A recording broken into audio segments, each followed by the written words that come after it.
dan, dragi gosti, ravnateljice, nastavnici, učenici te svi ostali koji ste svojim dolaskom odlučili veličati našu priredbu. Pozvali smo vas danas kako bismo vam pokazali što smo naučili, ali kako bismo vas upoznali s jednim rijetkim i prekrasnim jezikom, hrvatskim znakovnim jezikom. Još do prije godinu dana taj jezik je nama bio sasvim nepoznat. Tijekom učenja znakovnog jezika susreli smo se s brojnim predrasudama, naučili mnogo o kulturi gluhih, a sve to nas je potaknulo da svoje znanje proširimo i na našu školsku zajednicu.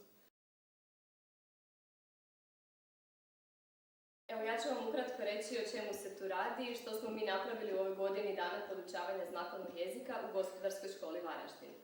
Prvo moram istaknuti da sam veoma ponosna i da je to velika stvar što jedna škola, srednja škola u Hrvatskoj ima znakovni jezik iako ga uopće ne mora imati. Dakle, ovdje je hrvatski znakovni jezik uveden, iako to nije kurikulumom propisano, a sve zbog toga jer školu pohađa i u školu je upisano nekoliko učenika oštećena sluha. Na temelju toga je prošle godine škola ušla u projekt Sign to Me, koji je educirao nastavnike kako komunicirati sa gluhima i nastavnici su naučili znakovni jezik.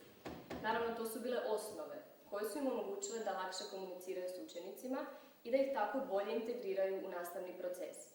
Međutim, svi znamo da srednja škola je u biti mnogo više od nastave, mnogo više od nastavnog sadržaja, to je i druženje.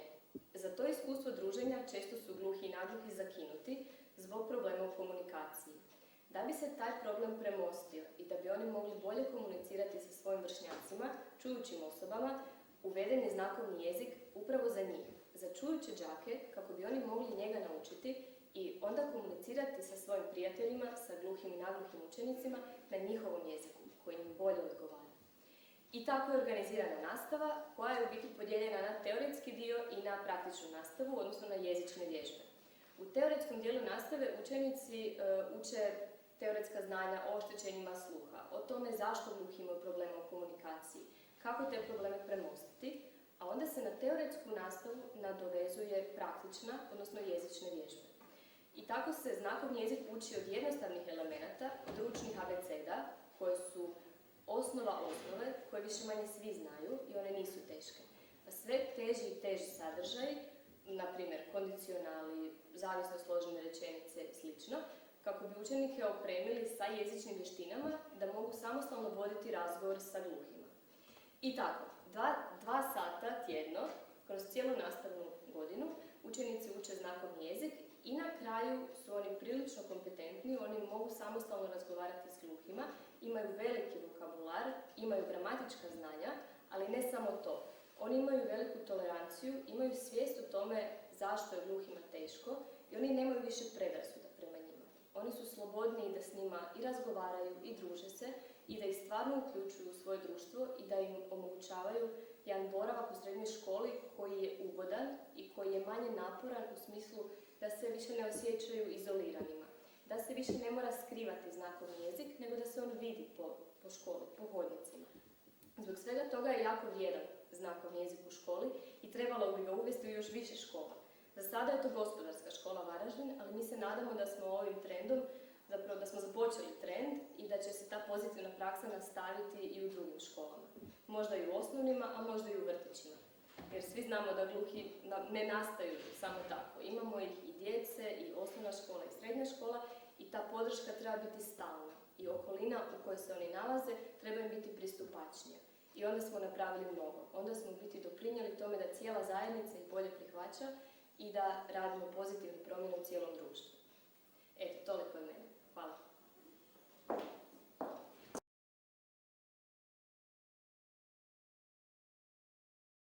Ako ste spremni. Dobar dan. Dobar dan, sjedite se. Nego, kako se je to što zovete da nađe vaš životopis? Maja Horvat. Maja Horvat. A, evo, tu sve piše o vama. Super, završili ste dobar fakultet, ali iskustva baš i nemate. Da, iskustva baš i nemam, ali mislim da ću ubrzo steći to iskustvo. Da. A jezici vam baš nisu jača strana, da se tu upravlja nekakav znakovni jezik. Što bi to trebalo biti? Što se sve lansno zove jezik? Pa ja znam čitati prometne znakove. Znaš što je stop, znam semafor, znam gdje je pješački prijelaz. Pa znakovni jezik se tu misli kao jezik gluhih. Znate ono s rukama što gluhi koriste? imate prijevod. Ma sve je to mahanje, tako ja mogu razmašam se odmah svi sve rade. I znakovni jezik, čim sve ljudi dolaze. Ne, ali to je ozbiljna struka. Ja mogu raditi kao prevoditelj znakovnog jezika, ja razumijem duhe. Znakovni jezik je priznat kao svi drugi jezici, kao francuski, talijanski. A kome treba znakovni jezik? Turisti govore engleski, njemački, francuski, to su jezici koje trebamo. Ne znam. Bolje da li tražite posao negdje drugdje? Kod nas ipak treba znati ozbiljne jezike. Treba biti pravi turistički djelatnik, a ne sam to igrati pantomimičara. Žao mi je. Jako sam željela raditi kod vas. Želim vam mnogo sreće u radu kod vas. Hvala također. Doviđenja. Doviđenja.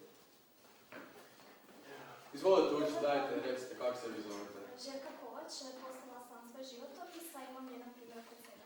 Željka Kovač. A, tu je Željka Kovač. Vidim, završili ste fakultet. Kad je to bilo? Prošle godine? Da, prošle godine sam diplomirala, još nisam imala priliku niti raditi, ali nadam se da ćete mi dati vi priliku da radim kod vas u hotelu. A da, iskustva nemate. Puno mi takvih dolazi bez iskustva. Ne znam koje druge kvalitete imate. Jezici, koji jezike govorite? Engleski, njemački, talijanski, francuski, znam i pomalo i ruski. Pa to je odlično s jednog turističkog djelatnika. Da, trudila sam se učiti što više jezika, tako da mogu razgovarati sa svim ljudima bez obzira odakle su. Pa da, izgleda da ste vi osigurali. Možete pričati sa svima. Evo vi ovako. Ja ću vas zaposliti, sutra mi je prvi radni dan, pa će vidjeti kako se snalazite. Hvala vam najljepše, baš sam sretna što ste mi dali priliku. Doviđenja. I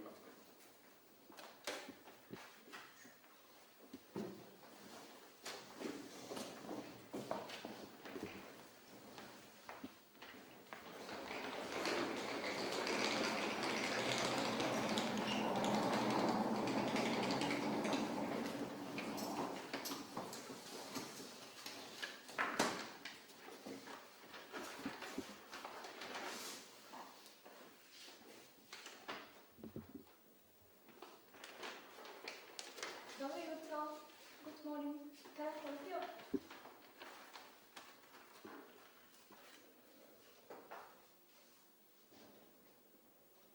Guten Morgen? Ne, ja ne perem tanjure, ja radim na recepciji.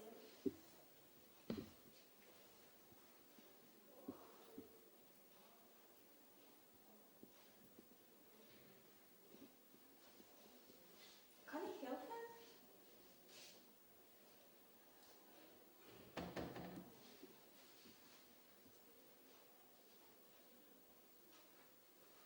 Ne razumijem vas. dobar dan. Kako je ovo gužva? Mogu li vam kako pomoći?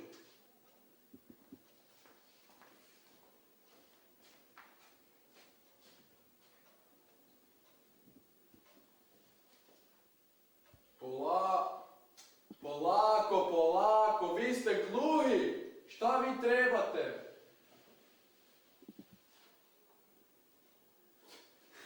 Pa kakve 3 lopte? Pa ovo je hotel.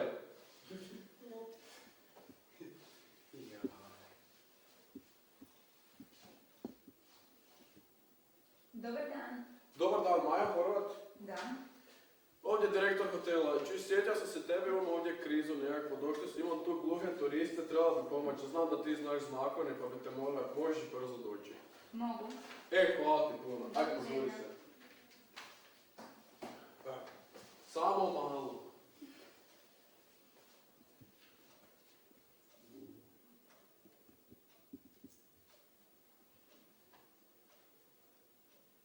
Bok, ja se zovem Ivana. Mi bismo se željeli prijaviti u hotel. Imamo 3 rezervirane sobe. Mogu li dobiti vaša imena i putovnice?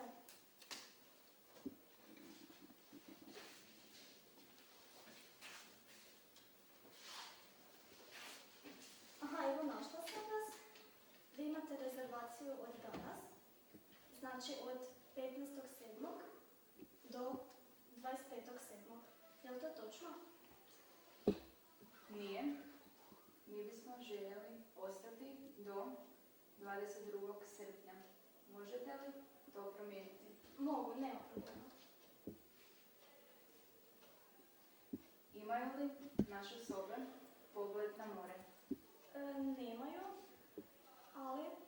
mogu vam dati sobe koje imaju pogled na more. Može, super. Evo, ovi su vaši ključevi. Vaše sobe su 204, 208 i 209.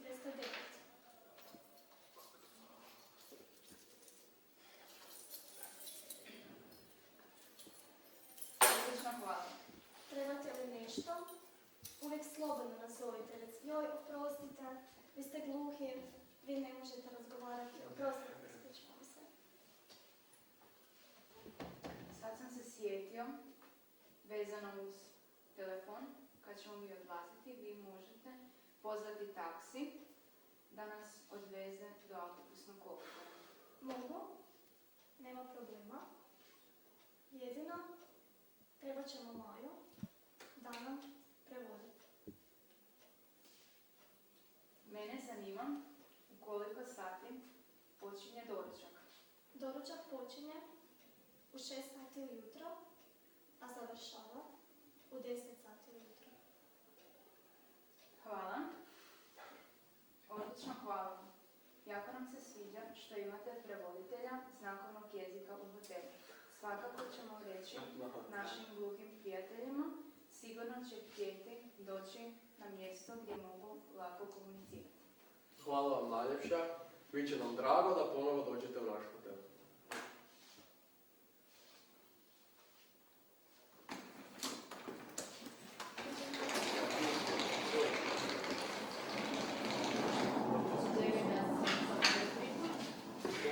Okej.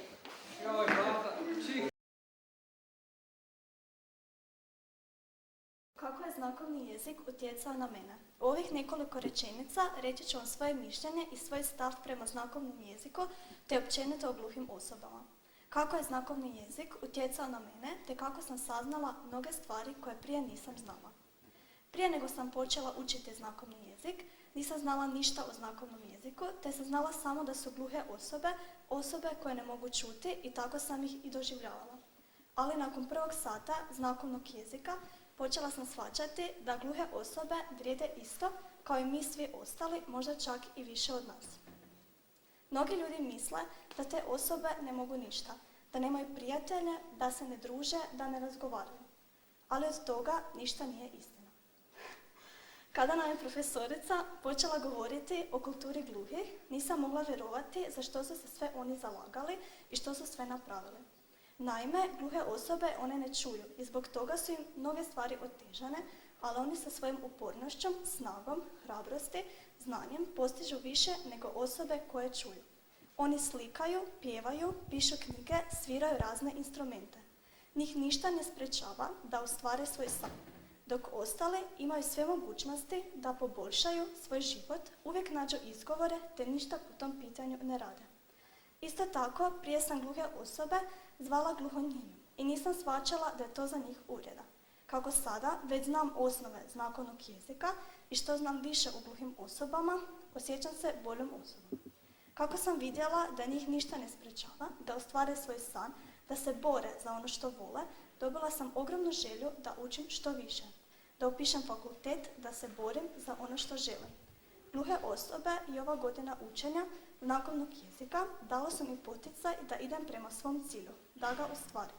Želim vam reći da je mene znakovni jezik učinio boljom osobom, da sam dobila novi pogled na svijet, da imam poštovanje prema gluhim osobama.